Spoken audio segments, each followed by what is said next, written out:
There are more and more ways to do our bit to save the planet, but did you know that you could also save a small fortune at the same time? Well, here to talk about some of those money-saving, environmentally friendly tips is Alice Beer. Welcome to the Forest. You seem right at home here. Thank you for letting me come and play.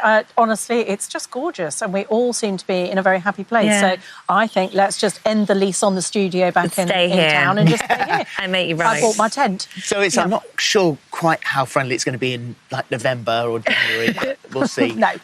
So it is possible to help the planet and save money. It is. I think it's very easy to feel overwhelmed when it comes to what part we play in climate change. We sort of feel that it's such a massive environmental problem that it's politicians and big, businesses, and they've got to do it. But actually, the sort of premise of we all put in a pound and it soon adds up. We all have a part to play. 28% of the UK's emissions come from our homes. Our homes.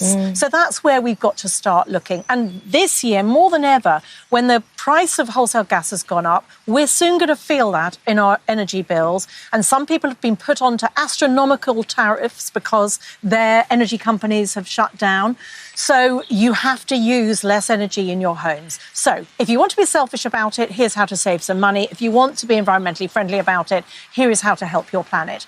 Simple things. So appliances, if you're going around your home and looking at appliances, you've all got modern appliances you've probably got in your homes.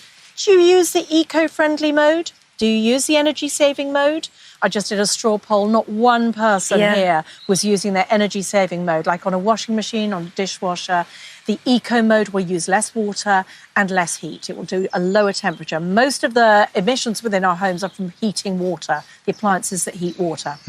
Have a look at that. Use the eco mode. That doesn't take anything. No, it doesn't. I think it should all just be standard eco mode and you switch it off of it. Actually, would be a better idea. There's a whole load of stuff is on standby. You see the little red light, it's on, it's powered up. The average home is spending £40 a year on standby. If you've got a PlayStation games console, that uses as much energy on standby as it does when somebody's playing it. Wow. We put our phones on charge overnight. They only take 2 hours to charge, and yet we leave them there for 8 or 9 hours. I mean, it's ridiculous.